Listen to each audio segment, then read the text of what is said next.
আপনার প্রস্তুতি হচ্ছে রমজান মাস আসতেছে, 5 কেজি বুট কিনতে হবে, 5 কেজি চিনি কিনতে হবে, এরপরে বেসন কিনতে হবে, তেল কিনতে হবে। এগুলো সাধারণ মানুষের চিন্তা, ঠিক কিনা?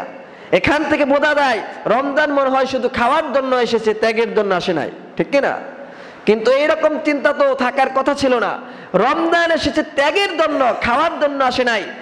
প্রত্যেকটা মুসলমানের এরকম চিন্তা ভাবনা করা উচিত ছিল যে মাহে রমজান আসতেছে, কিভাবে আমি পরিকল্পনা করলে, প্ল্যান করলে রমজানটা সার্থক হবে, এমন একটা চিন্তা ভাবনা মানুষের করার দরকার ছিল। আলহামদুলিল্লাহিল আকরামিল্লাযী খালাকাল ইনসানা ওয়া কাররামা ওয়া আল্লামাহু মিনাল বায়ানি মা লাম ইয়ালাম فسبحان الذي لا يحصى امتنانه باللسان ولا بالقلم نشهد أن لا إله إلا الله وحده لا شريك له ونشهد أن سيدنا وحبيبنا ومولانا محمدا عبده ورسوله الذي أرسله بالحق بشيرا ونذيرا وداعيا إلى الله بإذنه وسراجا وقمرا منيرا فقد قال الله تعالى في كلامه المجيد وفرقانه الحميد أعوذ بالله من الشيطان الرجيم بسم الله الرحمن الرحيم إن الله وملائكته يصلون على النبي يا أيها الذين آمنوا صلوا عليه وسلموا تسليما اللهم صل على محمد وعلى آل محمد كما صليت على إبراهيم وعلى آل إبراهيم إنك حميد مجيد اللهم بارك على محمد وعلى آل محمد كما باركت على إبراهيم وعلى آل إبراهيم إنك حميد مجيد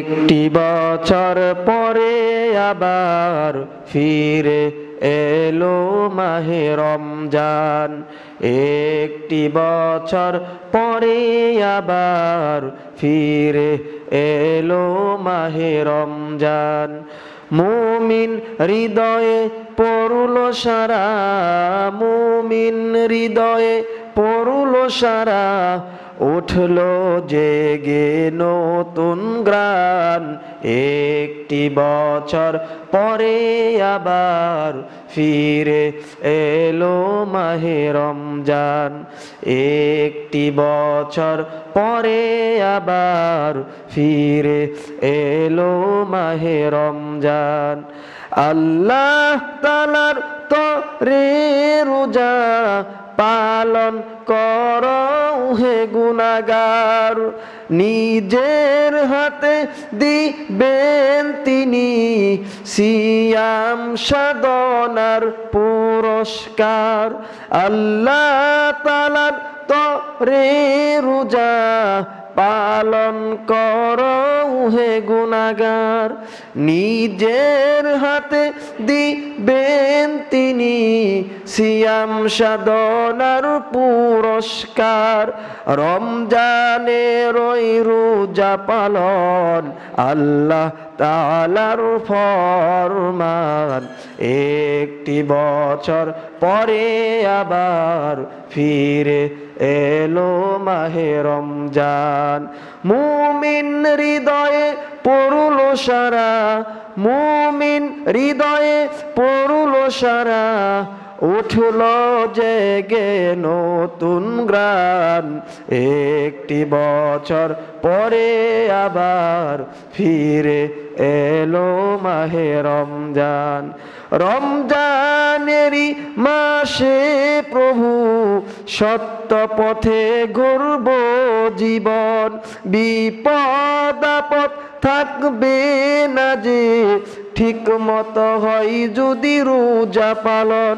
রমজানেরই মাসে প্রভু সত্য পথে গড়ব জীবন, বিপদ আপদ থাকবে না যে ঠিক মতো হয় যদি রোজা পালন।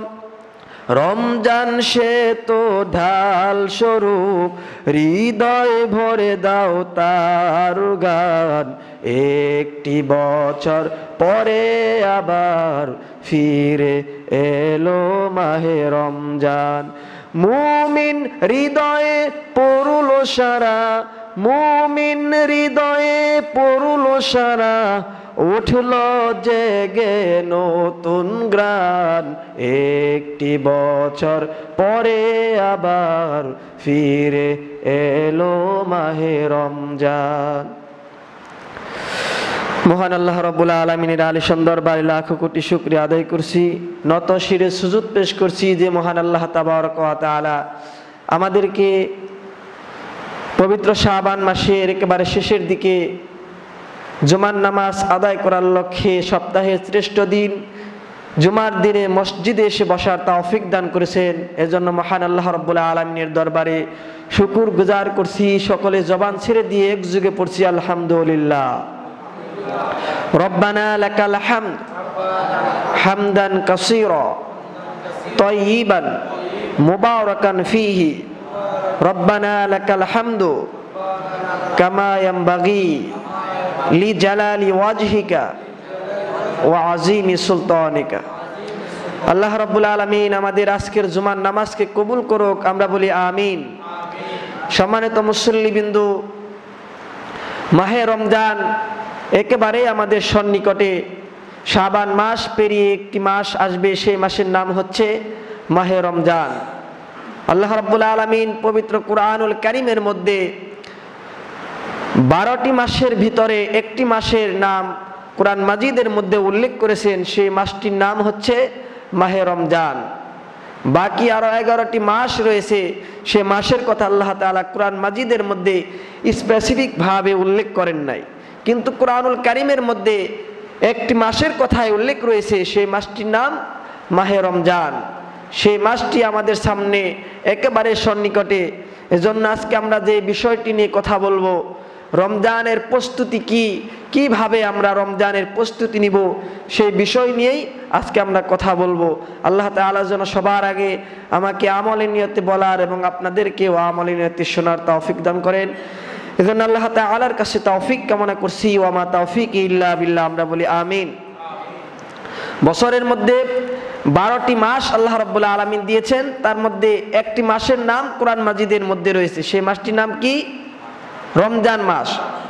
রবিউল আউয়াল মাসের কথা আল্লাহ বলেন নাই, মুহররম মাসের কথা বলেন নাই, সফর মাসের কথা বলেন নাই, শুধু রমজান মাসের কথাই বলেছেন। বছরের মধ্যে 12টি মাস রয়েছে, 12টি মাসের নাম আল্লাহ রাব্বুল আলামিন কুরআন মাজিদের মধ্যে উল্লেখ করেন নাই। 12টি মাসের মধ্যে একটি মাস খুবই গুরুত্বপূর্ণ মাস, সেই মাসের নাম আল্লাহ রাব্বুল আলামিন উল্লেখ করে দিয়েছেন। সেই মাসের ফজিলত কত বেশি, সেই মাসের মান মর্যাদা কত বেশি, আল্লাহ রাব্বুল আলামিন স্পেসিফিক ভাবে উল্লেখ করে দিলেন। নিজেও কুরআন মাজিদের সূরা বাকারার 185 নম্বর আয়াতের মধ্যে জানিয়ে দিলেন, শাহরু রমাদানাল্লাযী উনজিলা ফীহিল কুরআন হুদাল লিন্নাসি ওয়া বাইয়িনাতিম মিনাল হুদা ওয়াল ফুরকান। জোরে বলি আল্লাহু আকবার। আল্লাহ রাব্বুল আলামিন বলেন, রমজান এটা এমন একটা মাস যেই মাসের মধ্যে কোরআন মাজিদকে নাজিল করা হলো। এই মাসের মান মর্যাদা এত বেশি করা হয়েছে, বাকি 11 মাসের নাম কোরআন মাজিদের মধ্যে উল্লেখ করা হয় নাই। শুধু রমজানের নাম আল্লাহ রাব্বুল আলামিন উল্লেখ করে দিলেন, যেই মাসে আল্লাহ রাব্বুল আলামিন কোরআন নাজিল করলেন। কত ফজিলতপূর্ণ একটা মাস। এই মাসের মধ্যে কোরআনের তেলাওয়াতটা একটু বাড়িয়ে দাও, কারণ কোরআন দিয়ে যদি নিজের জীবনটা পরিচালনা করতে পারো, তোমার জীবনে কোনো অশান্তি থাকবে না। এই পৃথিবীর মধ্যে এমন কোনো ইতিহাস নাই, অন্য কোনো কিতাব পড়লে ঘন্টার পর ঘন্টা পড়লে সব হবে, এমন কোনো ইতিহাস নাই।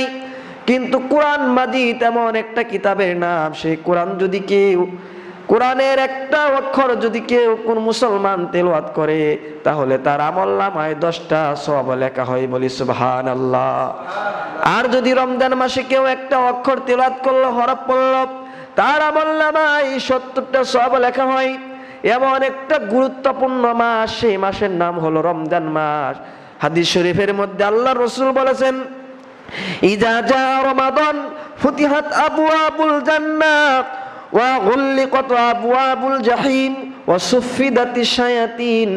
আল্লাহর রাসূল বললেন, রমজান যখন তোমাদের সামনে আগমন করে, রমজান আগমন করার সঙ্গে সঙ্গে জান্নাতের সবকটি দরজাকে উন্মুক্ত করে দেওয়া হয়। বলি সুবহানাল্লাহ। আর যখন রমজান আগমন করে, জাহান্নামের সব দরজাকে বন্ধ করে দেওয়া হয়, শয়তানগুলোকে শৃঙ্খলে আবদ্ধ করে রাখা হয়। অনেক মানুষের মনের মধ্যে প্রশ্ন জাগতে পারে, রমজান যেহেতু আগমন করলো, শয়তানকে আবদ্ধ করে রাখা হলো, তাহলে কিছু কিছু মানুষের শয়তানি তো রমজানের মধ্যে থেকেই যায়। ওই মানুষের শয়তানি রমজানের মধ্যে থেকে যায়। কারণ গত জুমায় বলেছি, শয়তান মূলত 2 প্রকার, একটা হলো জিন শয়তান আর একটা হলো মানুষ শয়তান। শয়তানকে আবদ্ধ করে রাখার মানে হলো, জিন শয়তানকে আবদ্ধ করে রাখা হচ্ছে, মানুষ শয়তানকে ছেড়ে দেওয়া হয়েছে। যে মানুষ রমজান মাসের মধ্যেও গুনাহ ছাড়তে পারলো না, সেই দিন শয়তানের চাইতেও ভয়ঙ্কর হয়ে যায়, ঠিক কিনা? এই জন্য আল্লাহ রাব্বুল আলামিন বলেছেন, রমজান মাস পাওয়ার পর বেশি বেশি কোরআনের তেলাওয়াত বাড়িয়ে দাও। নবীজি হাদিস শরীফের মধ্যে বলেছেন, রমজান যখন আগমন করবে, জান্নাতের দরজাকে খুলে দেওয়া হলো, জাহান্নামের দরজাকে বন্ধ করে দেওয়া হলো, আর শয়তানদেরকে শৃঙ্খলের মধ্যে আবদ্ধ করে রাখা হলো। শুধু একটা মাসের জন্যই আবদ্ধ করে রাখা হয়, বাকি 11টি মাস তাদেরকে ওপেন করে দেওয়া হয়। তাহলে বাকি 11টি মাস যদি শয়তান মানুষকে ওয়াসওয়াসা দেয়, 1 মাস যদি তাদেরকে আবদ্ধ করে রাখা হয়, ওই 11টি মাসের ওয়াসওয়াসার প্রভাব রমজানের মধ্যেও বিস্তার লাভ করে, ঠিক কিনা? হাদিস শরীফের মধ্যে রমজান মাসের এত গুরুত্ব দেওয়া হলো, এই রমজান থেকে নিজের জীবনকে পরিবর্তন করতে হবে। আমার নবীজি একদিন বললেন, ও আমার সাহাবীরা শুনো, রমজান পাওয়ার পর যেই ব্যক্তি নিজের জীবনের গুনাহকে মুছে ফেলতে পারলো না, নিজের জীবনকে পরিশুদ্ধ করতে পারলো না, ওই লোকের উপর আল্লাহর লানত। ওই লোকটার নাক ধুলায় দূষিত হয়ে যায়। যেই লোক রমজান পেল কিন্তু নিজেকে পরিবর্তন করতে পারলো না। রমজান তো আসে মানুষের জীবনকে পরিবর্তন করার জন্য। সেই রমজান পাওয়ার পর যদি কোনো মুসলমান নিজের জীবনকে পরিবর্তন করতে না পারে, তাহলে তার মতো হতভাগা কপাল পোড়া আর কোনো মানুষ নাই, ঠিক কিনা? এই জন্য রমজান দিয়ে নিজের জীবন পরিবর্তন করতে হবে, প্রস্তুতি নিতে হবে, রমজানের প্রস্তুতি গ্রহণ করতে হবে। একজন ছাত্র যখন পরীক্ষা চলে আসে, পরীক্ষার আগে যদি প্রিপারেশন না নেয়, তাহলে তার পরীক্ষা ভালো হয় না, ঠিক কিনা? ঠিক তেমনি ভাবে কোনো খেলোয়াড় যদি খেলার মাঠের মধ্যে যায়, খেলা শুরু হওয়ার আগে তাকে প্র্যাকটিস করতে হয়। প্র্যাকটিস যদি না করে, অনুশীলন না করে, তাহলে তার খেলা ভালো হবে না। সেই প্লেয়ার সেই ভালো খেলতে পারবে না, ম্যাচটা তার ভালো হবে না। ঠিক তেমনি ভাবে আমার আপনার বাড়ির মধ্যে যখন কোনো গেস্ট আসে, কোনো মেহমান আসে, মেহমান আসার আগে আমরা প্রস্তুতি নেই না পরে প্রস্তুতি নেই? মেহমান আসার আগেই আমরা প্রস্তুতি নিয়ে নেই যে মেহমান আসবে, অমুক রুমের মধ্যে তাকে থাকতে জায়গা দেওয়া হবে, রুমটা একটু ক্লিন করা হয়, এরপর বিছানার চাদর নতুনগুলো বিছিয়ে রাখা হয়, বালিশের কভারগুলো নতুন নতুন বালিশের কভার আমরা বিছিয়ে রাখি। ঠিক তেমনি ভাবে এরপর ওয়াশরুমগুলোকেও আমরা ক্লিন করে ফেলি। কিন্তু আল্লাহ রাব্বুল আলামিন এই রমজান মাস আমাদের জন্য দিয়েছেন এমন ফজিলতপূর্ণ একটা মাস, সম্মানিত মাস, গুরুত্বপূর্ণ সর্বশ্রেষ্ঠ মাস মাহে রমজান। সেই রমজান আমাদের সামনে আসতেছে, সেই রমজানের জন্য প্রস্তুতি নেওয়ার দরকার আছে না নাই? রমজানের প্রস্তুতি সবার আগে নিতে হবে। কিন্তু আমাদের দেশে দুঃখজনক হলেও সত্য কথা, রমজানের প্রস্তুতি মানুষ আজকাল এমনভাবে নিচ্ছে। এক নম্বরে আপনি রাজনৈতিক নেতা নেত্রীদের দিকে তাকান, তারা মনে মনে চিন্তা করে মাহে রমজান আসতেছে, রমজানের মধ্যে তো মিছিল মিটিং একেবারে টোটাল বন্ধ রাখা হবে। মিছিল মিটিং যদি আমরা বন্ধ করে রাখি তাহলে তো কাজ হবে না। এই জন্য তারা আগে থেকে প্ল্যান করে ফেলে যে মাহে রমজান যখন আসবে আমরা অমুক জায়গায় ইফতার মাহফিলের আয়োজন করব, সেখানে ইফতার মাহফিল হবে, আমাদের মিছিল মিটিংও ঠিকঠাক মতো হবে, ঠিক কিনা? তাদের এইটা হচ্ছে এক নাম্বার প্ল্যান। আর যারা দেখবেন মিডিয়া পরিচালনা করে, তারা রমজানের আগে চিন্তা ভাবনা করে যে অমুক শিল্পী থেকে ইসলামিক যে গানগুলো থাকে, গজল হামনাদগুলোকে তারা আগে থেকে রেকর্ড করে, ইসলামিক আলোচকদের কাছ থেকে তাদের আলোচনাগুলোকে রেকর্ড করে রমজান মাস, পুরো রমজান মাসের মধ্যে সেগুলো তারা টেলিভিশনের মধ্যে প্রচার করে থাকে। এটা এক পজিটিভ দিক। আর নেগেটিভ দিকের দিকে যদি আপনি তাকান তাহলে কিছু কিছু মিডিয়ার ভাইরা চিন্তা করে রমজান শেষ হওয়ার পর ঈদুল ফিতর, ঈদুল ফিতরের পরের দিন কোন গান টিভির মধ্যে চলবে, কোন সিনেমা চলবে, তারপরের দিন কোনটা, ঈদের আগের দিন কোনটা, তারা আগে থেকে প্ল্যান করে ফেলে, ঠিক কিনা? আর সরকারের চিন্তা ভাবনা হচ্ছে দেশের মানুষ রমজান মাসে রোজা রাখবে, তাদের জন্য খাবার দাবারের ব্যবস্থা করতে হবে, খাদ্য সামগ্রী যাতে টান না পড়ে, এই কারণে বিদেশ থেকে আগেই তারা আমদানি করে ফেলে। আর আমার আপনার প্রস্তুতি হচ্ছে রমজান মাস আসতেছে, 5 কেজি বুট কিনতে হবে, 5 কেজি চিনি কিনতে হবে, এরপরে বেসন কিনতে হবে, তোল কিনতে হবে। এইগুলো সাধারণ মানুষের চিন্তা, ঠিক কিনা? এখান থেকে বোঝা যায় রমজান মনে হয় শুধু খাওয়ার জন্য এসেছে, ত্যাগের জন্য আসে নাই, ঠিক কিনা? কিন্তু এইরকম চিন্তা তো থাকার কথা ছিল না। রমজান এসেছে ত্যাগের জন্য, খাওয়ার জন্য আসে নাই। প্রত্যেকটা মুসলমানের এরকম চিন্তা ভাবনা করা উচিত ছিল যে মাহে রমজান আসতেছে, কিভাবে আমি পরিকল্পনা করলে, প্ল্যান করলে রমজানটা সার্থক হবে, এমন একটা চিন্তা ভাবনা মানুষের করার দরকার ছিল। কিন্তু এই মাহে রমজানকে আমাদের কাজে লাগাতে হবে, প্রস্তুতি গ্রহণ করতে হবে। এই জন্য আজকে আপনাদেরকে আমি 12টি কাজের সাজেস্ট করব। এই 12টি কাজ যদি আমরা রমজানের আগেই কমপ্লিট করতে পারি তাহলে আমাদের রমজান, এই রোজাগুলো সার্থক হয়ে যাবে। কয়টি প্রস্তুতির কথা বললাম? 12টি প্রস্তুতি। এগুলো লক্ষ্য করে শুনবেন, যাতে করে 12টি কাজ যদি আমরা রমজানের আগে কমপ্লিট করতে পারি আমাদের রোজাটা সুন্দরভাবে হয়ে যাবে। তার মধ্যে 1 নাম্বার হচ্ছে রমজান উপলক্ষ করে বেশি বেশি দোয়া করতে হবে, বেশি বেশি দোয়া করতে হবে। রমজান আসতেছে, আল্লাহর কাছে বলতে হবে। রাসূল সাল্লাল্লাহু আলাইহি ওয়াসাল্লাম যখন রজবের চাঁদ উদিত হতো তিনি একটি দোয়া পড়তেন, আল্লাহুম্মা বারিক লানা ফি রজব ওয়া শাবান ওয়া বাল্লিগনা রমাদান। হে আল্লাহ, আপনি আমাকে রজব এবং শাবানে বরকত দান করেন, রমজান পর্যন্ত আমাকে পৌঁছে দেন। এই দোয়াটা আমাদের বেশি বেশি পড়তে হবে। হায় আল্লাহ তাআলা, সামনে রমজানের 7 থেকে 8 দিন রয়েছে, আমাকে আপনি রমজান পর্যন্ত পৌঁছে দেন, যাতে করে আমি রমজানের রোজাগুলো ঠিকঠাক ভাবে আদায় করতে পারি। সাহাবায়ে কেরাম এবং তাবেঈগণ রমজান শুরু হওয়ার 6 মাস আগে থেকে আল্লাহর কাছে দোয়া করতেন, রব্বুল আলামিন আপনি আমাকে রমজান পর্যন্ত পৌঁছে দেন। আর রমজান মাস শেষ হওয়ার পরে 5টি মাস আল্লাহর কাছে বলতেন, রব্বুল আলামিন রমজানের মধ্যে যে আমলগুলো করেছি এই আমল দিয়ে আমার জীবনকে সাজানোর তৌফিক দান করেন। সুবহানাল্লাহ পড়েন। তাহলে রমজানের 6 মাস আগে থেকেই তারা প্রস্তুতি নিয়ে রাখতেন, আল্লাহর কাছে দোয়া করতেন। আর রমজান শেষ হওয়ার 5 মাস তারা বলতেন, রমজানের মধ্যে যে আমল করেছি এই আমল দিয়ে আমার জীবন পরিচালনার তৌফিক দেন। তাহলে 6 মাস এবং 5 মাস কয় মাস হলো? 11 মাস। 11 মাস আর মাহে রমজান 1 মাস, 12 মাস। তার মানে গোটা বছরটাই আল্লাহর কাছে দোয়া করতেন, রব্বুল আলামিন রমজান পর্যন্ত আমাকে পৌঁছে দেন। আর রমজান শেষ হলে বলতেন যে রমজানের আমল দিয়ে নিজের জীবনকে সাজানোর তৌফিক দেন। এজন্য সর্বপ্রথম কাজ হচ্ছে আল্লাহর কাছে দোয়া করব, রব্বুল আলামিন আপনি আমাকে রমজান পর্যন্ত পৌঁছে দেন। 2 নাম্বার কাজ হচ্ছে রমাদানের বরকত পাওয়ার জন্য আল্লাহ তাআলার কাছে তওবা করতে হবে। কি করতে হবে?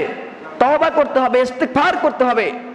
সব সময় তওবা করতে হবে, কারণ প্রত্যেকটা মানুষকে শয়তান জাহান্নামে নেওয়ার জন্য সব সময় ওয়াসওয়াসা দিয়ে যাচ্ছে। মানুষ ভুল করবে, ভুল করা হচ্ছে মানুষের স্বভাব। আর ভুল করার পর যেই লোকটা ভুলের উপর অটল থাকে সেই লোক, এটা হচ্ছে শয়তানের স্বভাব। কিসের স্বভাব? শয়তানের স্বভাব হচ্ছে ভুল করার পর সে ভুলের মধ্যেই থাকতে চায়। হযরতে আদম আলাইহিস সালাতু ওয়াস সালাম তিনি ভুল করেছিলেন। আদম আলাইহিস সালাতু ওয়াস সালামকে যখন বানানো হলো, বানানোর পর ইবলিস শয়তান, তিনি ছিলেন ফেরেশতাদের সর্দার, এমন ইবাদত বন্দেগী করেছেন তাকে সর্দার বানানো হয়েছিল। তার সামনে হযরত আদম আলাইহিস সালাতু ওয়াস সালামকে রাখা হলো, বলা হলো সবাই তোমরা আমার তৈরি আদমকে সেজদা করো। সবাই সেজদা করলেন, একজন সেজদা করলেন না। এরপর আল্লাহ রাব্বুল আলামিন বললেন, তুমি ফেরেশতাদের সর্দার ছিলে, সেজদা না করার কারণে তোমাকে জান্নাত থেকে বের করে দেওয়া হলো। সেই ইবলিস শয়তানে পরিণত হয়ে গেল। কি হয়ে গেল? ইবলিস শয়তান হয়ে গেল, ফেরেশতাদের সর্দার থেকে শয়তানের সর্দারে পরিণত হয়ে গেল। আদম আলাইহিস সালাতু ওয়াস সালাম ভুল করেছিলেন, আল্লাহর কাছে তওবা করেছিলেন, আল্লাহ রাব্বুল আলামিন তাকে মাফ করে দিয়েছেন। কিন্তু শয়তান কি করলেন? জান্নাত থেকে বের হয়ে জাহান্নামের মধ্যে চলে গেলেন। আর আল্লাহর কাছে বললেন, রব্বুল আলামিন, আমি তো জাহান্নামের দিকে চলে যাচ্ছি, কিন্তু আপনার কাছে আমার একটা দাবি আছে। আল্লাহ রাব্বুল আলামিন বললেন, কি দাবি? ওই সময় লোকটা বলতে লাগলেন, আল্লাহ রাব্বুল আলামিন এই আয়াতটা কোরআন মাজিদের মধ্যে কোট করেছেন। আল্লাহ রাব্বুল আলামিন বলেন, ক্বালা আনজিরুনি ইলা ইয়াউমি ইউবআসুন। শয়তান সেদিন আল্লাহর কাছে বলল, রব্বুল আলামিন, আমি তো জাহান্নামের দিকে চলে যাচ্ছি, আমি আপনার কাছে একটা দাবি জানাচ্ছি, একটা আবদার করছি। আবদার হলো, আপনার যত বান্দা আছে তাদেরকে আমি ওয়াসওয়াসা দিয়ে জাহান্নামের দিকে নিয়ে যাব।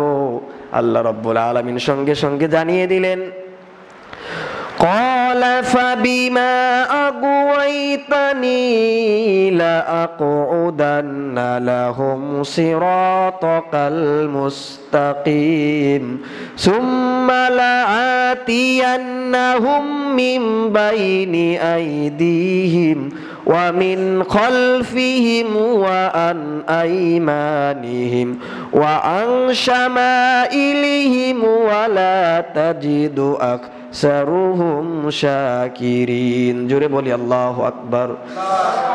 সেই দিন আল্লাহ বললেন, এরে শয়তান, তুই আমার বান্দাদেরকে জাহান্নামের দিকে নিয়ে যাবি। শয়তান বলল, রব্বুল আলামিন, আপনার যত বান্দা রয়েছে আমি ওয়াসওয়াসা দিয়ে জাহান্নামের দিকে নিয়ে যাব, কারণ আপনি আদমকে সৃষ্টি করেছেন।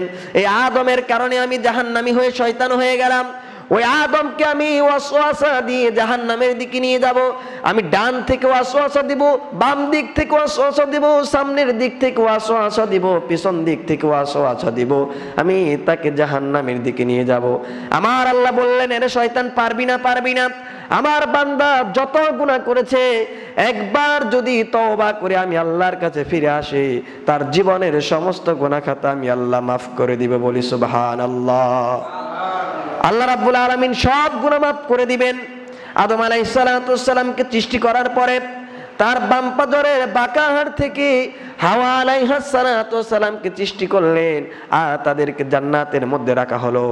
জান্নাতের মধ্যে রেখে বলতে লাগলেন, এই যে জান্নাতের মধ্যে রাখলাম, ওই যে নিষিদ্ধ গাছ দেখা যায়, ওই গাছের দিকে তোমরা কেউ যাবে না।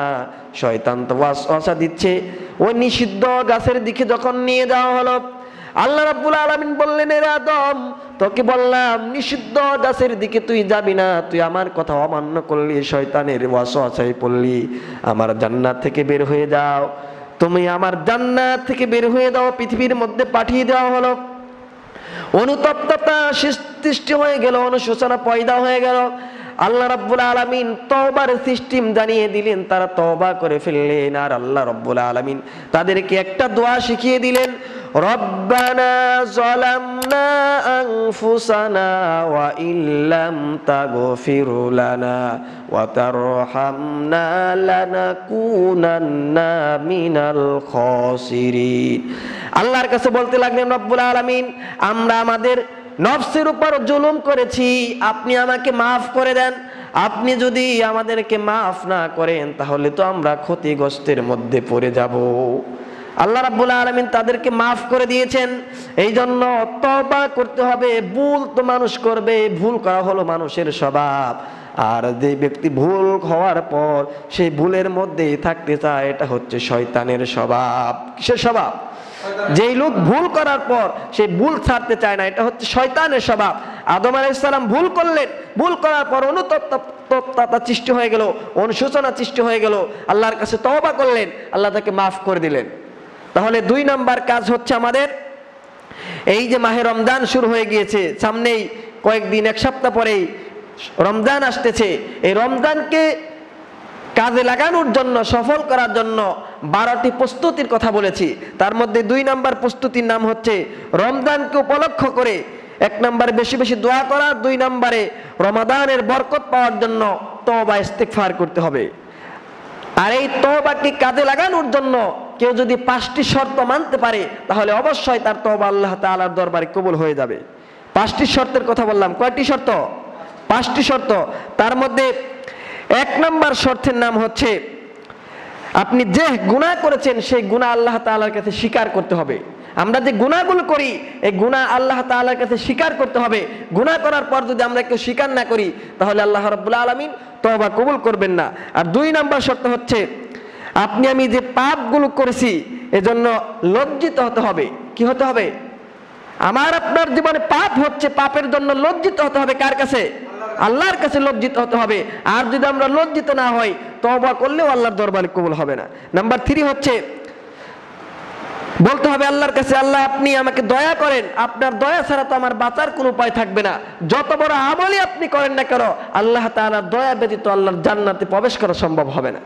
নাম্বার 4 হচ্ছে আল্লাহ তাআলার কাছে বলতে হবে এই পাপ আর করব না, এমন একটা ওয়াদা আল্লাহ তাআলার কাছে করতে হবে। আপনি পাপ করেছি জীবনে, আল্লাহ তাআলার কাছে বলতে হবে আল্লাহ আমি আর জীবনে পাপ করব না। পাপ কাজ থেকে ফিরে আসতে হবে। তওবা করে ফিরে এসে যদি আবার আপনি পাপ কাজের দিকে জড়িয়ে পড়েন, তাহলে সেই তওবা আল্লাহ তাআলার দরবারে কবুল হবে না। নাম্বার 5 হচ্ছে বান্দার হক নষ্ট করা যাবে না। বান্দার হক নষ্ট করে যদি আপনি মক্কা মদিনার ইমাম সাহেব হন, আল্লাহ তাআলার কাছে মাপ পাওয়া যাবে না। এখন বান্দার হক কি? আল্লাহর হক আল্লাহ মাফ করে দিবেন। আপনি হজ করেন নাই, যাকাত দেন নাই, নামাজ পড়েন নাই, রোজা করেন নাই, আল্লাহ চাইলে আপনাকে মাফ করতে পারেন। কিন্তু বান্দার হক, একজনের টাকা ঋণ দিয়েছিল, সেটা আপনি নষ্ট করলেন, তার ঋণ আপনি পরিশোধ করলেন না। আরেকজনের জায়গা আপনি মেরে খেলেন। 1 বিঘত জমি যদি কেউ জোরপূর্বক আত্মসাৎ করে, কিয়ামতের দিন 7 তবক আসমান জমিনের মাটি তার ঘাড়ের উপর চাপিয়ে দেওয়া হবে, বলি নাউজুবিল্লাহ। তাহলে যদি কেউ বান্দার হক নষ্ট করি, সেই হক আল্লাহ রাব্বুল আলামিন মাফ করবেন না। বান্দার হক আপনি নষ্ট করেছেন, বান্দার কাছে মাফ চেয়ে নিতে হবে। তার কাছে যদি আপনি পরিশোধ করতে পারেন, তাহলে আল্লাহ তাআলা আপনাকে মাফ করবেন। এজন্য নাম্বার 5 তওবা কবুলের 5টি শর্ত। তার মধ্যে নাম্বার 5 হচ্ছে বান্দার হক আমরা কেউ নষ্ট করব না। সম্মানিত উপস্থিতি, বলতেছিলাম মাহে রমজানের প্রস্তুতি গ্রহণ করার জন্য কয়টি প্রস্তুতি আমাদের নিতে হবে? 12টি প্রস্তুতি নিতে হবে। তার মধ্যে নাম্বার 2 বলেছি যে রমজানের বরকত পাওয়ার জন্য তওবা ইস্তিগফার করতে হবে। নাম্বার 3 হচ্ছে রমাদানের প্রতি ব্যাপক আগ্রহ সৃষ্টি হতে হবে। ব্যাপক আগ্রহ সৃষ্টি হতে হবে। কাউন্টডাউন শুরু করতে হবে যে মাহে রমজান শুরু হচ্ছে, আর মাত্র 7 থেকে 8 দিন রয়েছে। এরকম করে টাইম টু টাইম হিসাব রাখতে হবে, কয় ঘন্টা রয়েছে, কয় মিনিট রয়েছে, কয় সেকেন্ড রয়েছে, এরকম একটা হিসাব করে পারলে আপনি ফেসবুকের মধ্যে পোস্ট করেন, আরেকজন দেখলে তার প্রতি রমজানের আগ্রহ সৃষ্টি হবে কিনা? অবশ্যই হয়ে যাবে। রমজানকে লক্ষ্য করে যে রমজান 7 থেকে 8 দিনের মধ্যে শুরু হতে যাচ্ছে, আপনার মোবাইলের মধ্যে ইসলামিক সঙ্গীতগুলো ডাউনলোড করে আপনি বাজাতে থাকেন, লাউড স্পিকার দিয়ে বাজান, কিন্তু অন্যের যেন কোনো ক্ষতি না হয়। এরকম করে প্রত্যেকটা ঘরের মধ্যে যদি রমজানের ইসলামিক সঙ্গীতগুলো বাজতে থাকে, আরেকজন শুনলে তার মধ্যে আগ্রহ সৃষ্টি হবে, ঠিক কিনা? বিশেষ করে ছোট বাচ্চাদের মধ্যে আগ্রহ সৃষ্টি হয়ে যায় যে মাহে রমজান শুরু হতে যাচ্ছে, রমজানের সঙ্গীতগুলো শুনলেই তাদের মধ্যে আগ্রহ সৃষ্টি হয়। এজন্য আমি আজকে খুতবার শুরুতে একটা ইসলামিক সঙ্গীত পরিবেশন করেছি। এই সঙ্গীতটা শুনলেও অনেকের মনের মধ্যে আগ্রহ সৃষ্টি হয়ে যায় যে মাহে রমজান একেবারে খুবই সন্নিকটে। আর মাহে রমজানকে লক্ষ্য করে যে মাহে রমজান 7 থেকে 8 দিনের মধ্যে আসতেছে, ব্যাপক প্রস্তুতি গ্রহণ করতে হবে। প্রস্তুতি যদি আমরা গ্রহণ না করি, তাহলে রমজান যে আসতেছে আমরা বুঝতেই পারবো না। এজন্য রমজান আসতেছে মনে করে 12টি প্রস্তুতি গ্রহণের কথা বলেছি। কয়টি প্রস্তুতি? 12টি। তার মধ্যে নাম্বার 3 রমজানের প্রতি ব্যাপক আগ্রহ সৃষ্টি হতে হবে। নাম্বার 4 হচ্ছে রমাদানের যে আলোচনাগুলো রয়েছে, কোরআন হাদিসের মধ্যে আলোচনা রয়েছে, আপনি আপনার সাধ্য অনুযায়ী কোরআন হাদিস থেকে এগুলো বের করে আমল করার চেষ্টা করেন। কারণ আপনি যদি না জানেন আপনি তো মানতে পারবেন না। একজন গাড়ির ড্রাইভার যদি গাড়ি চালাতে না পারে, ড্রাইভিং না পারে, সে যদি গাড়ি চালাতে যায় অ্যাক্সিডেন্ট হওয়ার সম্ভাবনা আছে না নাই? ঠিক তেমনি ভাবে আপনি যদি না জানেন তাহলে তো মানতে পারবেন না। রমজান আসতেছে, রমজানের মধ্যে কি কি আমল করতে হবে আপনি যদি না জানি, রমজানে রোজা রেখে সার্থক হলো না। এই জন্য কোরআন হাদিস ফলো করে মোবাইলের মধ্যে ইউটিউবে গিয়ে বিভিন্ন স্কলারদের আলোচনা শুনে শুনে কিভাবে রমজানে রোজা রাখতে হবে, কিভাবে সাহারি করতে হয়, কিভাবে ইফতার করতে হয়, এই মাসলা মাসাইলগুলো যদি আমরা জেনে নেই তাহলে আমাদের রমজানের রোজা সার্থক হবে। নাম্বার 5 হচ্ছে এই রমজানকে জীবনের শেষ রমজান মনে করতে হবে। অনেক মানুষ একটিবার চিন্তা করে দেখেন যে মাহে রমজান, গত বছর মাহে রমজানে অনেক মানুষ আমাদের সামনে ছিল, এই বছর রমজানের মধ্যে তারা বিদায় হয়েছে, ঠিক কিনা? অনেক পাড়া প্রতিবেশী ছিল, গত রমজানে ছিল, আজকে তারা নাই, অন্ধকার কবরের মধ্যে চলে গিয়েছে। আপনি চিন্তা করেন এই রমজান আমার জীবনের শেষ রমজান, তোমার নামাজ শেষ করে বাড়ি ফিরতে পারবো কিনা তার কোনো গ্যারান্টি নাই। এই একটা চিন্তা যদি অন্তরের মধ্যে লালন হয় তাহলে আপনার রমজানের রোজা সার্থক হবে। এই জন্য নাম্বার 6 এর কথা বললাম যে মাহে রমজানকে জীবনের শেষ রমজান মনে করতে হবে। 5 নম্বর পয়েন্ট, এই রমজানকে জীবনের শেষ রমজান মনে করা। নাম্বার 6 হচ্ছে রমাদানে রোজা রাখার জন্য এই মাসে রোজার প্রস্তুতি নেওয়া। এর মানে হচ্ছে এই যে শাবান মাস এমন একটা ফজিলতপূর্ণ মাস, রাসূল সাল্লাল্লাহু আলাইহি ওয়াসাল্লাম শাবান মাসে এত রোজা রাখতেন। মা আয়েশা সিদ্দিকা রাদিয়াল্লাহু তাআলা আনহা হতে বর্ণিত, তিনি বলেন যে রাসূল সাল্লাল্লাহু আলাইহি ওয়াসাল্লাম শাবান মাসে এমন রোজা রাখতেন, এত বেশি রোজা রাখতেন, রমজান মাস ব্যতীত অন্য কোন মাসে এত রোজা আমি রাখতে দেখি নাই। সুবহানাল্লাহ পড়েন। তাহলে রাসূল সাল্লাল্লাহু আলাইহি ওয়াসাল্লাম শাবান মাসে লম্বা রোজা রাখতেন, একটি মাস তিনি রোজা রেখেছেন। এই জন্য এই শাবান মাসে রোজার প্রস্তুতি নেওয়া আমাদের দরকার ছিল। অনেকে রেখেছে, অনেকে রাখতে পারে না, ইচ্ছা করলে এখন আপনি রাখতে পারবেন। কারণ এই মাসে যদি রোজার প্রস্তুতি গ্রহণ করি সামনে রমজানে আমাদের রোজা রাখা সহজ হয়ে যাবে। নাম্বার 7 হচ্ছে রমাদানে বেশি বেশি ইবাদতের মন মানসিকতা তৈরি করতে হবে। এই রমজানের মধ্যে যদি আমরা বেশি বেশি ইবাদত বন্দেগী করি আল্লাহর দরবারে কবুল হয়ে যাবে। একটা হাদিসের মধ্যে এসেছে রাসূল সাল্লাল্লাহু আলাইহি ওয়াসাল্লামকে বলা হলো, ইয়া রাসূলুল্লাহ আপনি এই মাসে এত বেশি ইবাদত করেন কেন? রাসূল সাল্লাল্লাহু আলাইহি ওয়াসাল্লাম বললেন যে প্রত্যেক বছরের শাবান মাস যখন শুরু হয়ে যায় একটা বছরের বার্ষিক রিপোর্ট আল্লাহর দরবারে পেশ করা হয়। আমি তো এটাই আল্লাহ তাআলার কাছে আশা করি যেন আমার আমলনামা আল্লাহর দরবারে এমন ভাবে পৌঁছে যায়, আমলনামা খুলেই আল্লাহ তাআলা দেখতে পান যে আমি রাসূল ইবাদতে মগ্ন ছিলাম, আমি রাসূল রোজারত অবস্থায় ছিলাম। সুবহানাল্লাহ পড়ে। এই জন্য কোনো মানুষ যদি কোনো একটা ফ্যাক্টরিতে চাকরি করে, সেই জায়গায় যদি পরিদর্শকরা পরিদর্শন করতে এসে দেখে যে তার যে লোক রয়েছে, কাজের লোক, সে কাজ করা বাদ দিয়ে মোবাইল চালাচ্ছে, তাহলে তার প্রতি মহব্বত থাকবে না কমবে? মহব্বত কমে যাবে। আর প্রত্যেক দিন লোকটা কাজ করে, পরিদর্শনে এসে যদি দেখতে পায় যে লোকটা কাজ করতেছে, তার প্রতি মহব্বতটা বেড়ে যাবে, ঠিক কিনা? ঠিক তেমনি ভাবে মাহে শাবান মাসে যদি আমরা মুসলমান ইবাদত বন্দেগীতে জোর দিতে পারি, এই মাসে আমার আপনার আমলনামা আল্লাহর দরবারে পৌঁছে যাবে। আল্লাহ তাআলা যদি দেখতে পান যে আমরা ইবাদত বন্দেগীতে মগ্ন ছিলাম তাহলে আল্লাহ তাআলা খুশি হয়ে যাবেন। এজন্য এই মাসে বেশি বেশি ইবাদত বন্দেগীর প্রতি মন মানসিকতা তৈরি করতে হবে। নাম্বার 8 হচ্ছে বিগত বছরের যে রোজা অনেকের কাজা কাফারা হয়, এই কাজা কাফারা আগে আদায় করতে হবে। বিশেষ করে মহিলাদের কাজা কাফারা, এইগুলো যদি তারা আদায় না করে রমজানে রোজা রাখে সেই রোজা সার্থক হবে না। এই জন্য রমজানের রোজা সার্থক করার জন্য কাজা এবং কাফারা আগে আদায় করতে হবে, এরপর মাহে রমজানের রোজা রাখতে হবে। নাম্বার 9 হচ্ছে এই রমজানকে আত্মগঠনের মাস হিসেবে নির্বাচন করতে হবে, নিজেকে পরিবর্তন করতে হবে। রমজান পেলাম, প্রত্যেক বছর আমরা রমজান পাচ্ছি কিন্তু নিজের জীবন পরিবর্তন করতে পারছি না, এই রোজা দিয়ে কোনো কাজ হবে না। এই জন্য রমজান আসার আগেই নিজের জীবনকে পরিবর্তন করতে হবে, পরিশুদ্ধ করতে হবে, আত্মগঠনের মাস হিসেবে এই রমজানকে নির্বাচন করতে হবে। নাম্বার 10 হচ্ছে রমজানকে সামনে রেখে একটি সুন্দর রুটিন তৈরি করতে হবে। যেই ছাত্র দেখবেন রুটিন ফলো করে লেখাপড়া করে ওই ছাত্রের রেজাল্ট ভালো হয়ে যায়, ঠিক কিনা? আর যেই ছাত্র ফেল মার্কা ছাত্র সেই ছাত্রে কোনো রুটিন লাগে না।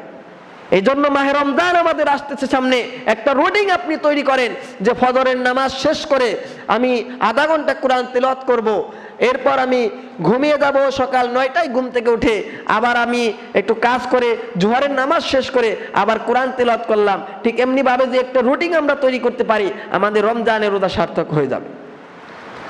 বললাম নাম্বার 10। নাম্বার 11 হচ্ছে রমাদানের মাসকে সামনে রেখে কোরআন শেখার চেষ্টা করতে হবে। কারণ এটা হচ্ছে কোরআন নাজিলের মাস। এটা কি নাজিলের মাস? কোরআন নাজিলের মাসে যদি কোরআন শিখতে না পারি, আমার আপনার মতো ব্যর্থ মানুষ আর দুনিয়ার জমিনের মধ্যে নাই। কোরআন নাজিলের মাসে কোরআন শেখার চেষ্টা করেন, যা পারেন আপনি চেষ্টা করেন, আর যা পারেন সেগুলো পড়ার চেষ্টা করেন। কোরআন নাজিলের মাসে যদি কোরআন শিখতে না পারি, আমার আপনার মতো হতভাগা আর মানুষ নাই। কারণ বয়স তো আমাদের কম হলো না। কিয়ামতের ময়দানে যদি আল্লাহ তাআলা ধরে ফেলে, বান্দা তুমি কোরআন শিখেছিলা? না, আমি কোরআন শিখি নাই, সেই দিনেই জবাব দিলে কাজ হবে না। আল্লাহ তাআলা সেদিন আমাকে আপনাকে জাহান্নামের দিকে নিয়ে যাবে। এই জন্য বিশুদ্ধ রূপে কোরআন শেখার চেষ্টা করতে হবে এই রমজান মাসে। নাম্বার 12 হচ্ছে এখন থেকে তাহাজ্জুদ পড়ার অভ্যাস গঠন করতে হবে। অনেকে আমরা তাহাজ্জুদ নামাজের মধ্যে দাঁড়িয়ে যায়, ঠিক কি না? রাতের শেষ অংশে তাহাজ্জুদের নামাজের মধ্যে দাঁড়িয়ে যেতে হবে। কারণ ওই সময়ে আল্লাহ তাআলার রহমত বর্ষিত হতে থাকে, রহমতের বাড়ি দ্বারাগুলো বর্ষিত হতে থাকে। আল্লাহ তাআলা প্রথম আসমানে নেমে আসেন, এসে বলে আমার কোন কোন বান্দা রয়েছে, আমার কাছে যা কিছু চাও আর আমার কাছে চাও, আমি আল্লাহ তোমাকে দান করে দিব। তোমার জীবনে যত গুনাহ আছে আমি আল্লাহর কাছে তুমি তওবা করো, আমি আল্লাহ তোমাকে মাফ করে দিব। যা চাও আর আমি আল্লাহর কাছে চাও। প্রথম আসমানে এসে আল্লাহ তাআলা ডাকতে থাকেন প্রত্যেকটা বান্দাকে। এই জন্য রমজানের আগে এই মাসে যদি আমি আপনি তাহাজ্জুদ নামাজের অভ্যাস করতে পারি, তাহলে রমজান মাসে তাহাজ্জুদ আমাদের মিস হবে না। আর রমজান মাস যখন শুরু হয়ে যাবে, সাহারি খাওয়ার জন্য আমরা প্রত্যেকেই উঠি। আধা ঘন্টা 40 মিনিট আগে উঠে যদি তাহাজ্জুদ নামাজের মধ্যে দাঁড়িয়ে যায়, আমাদের কি লস হবে? লস হবে না। এই জন্য এমন একটা অভ্যাস করতে হবে যাতে করে রমজান মাসে আমাদের তাহাজ্জুদ নামাজ ছুটে না যায়।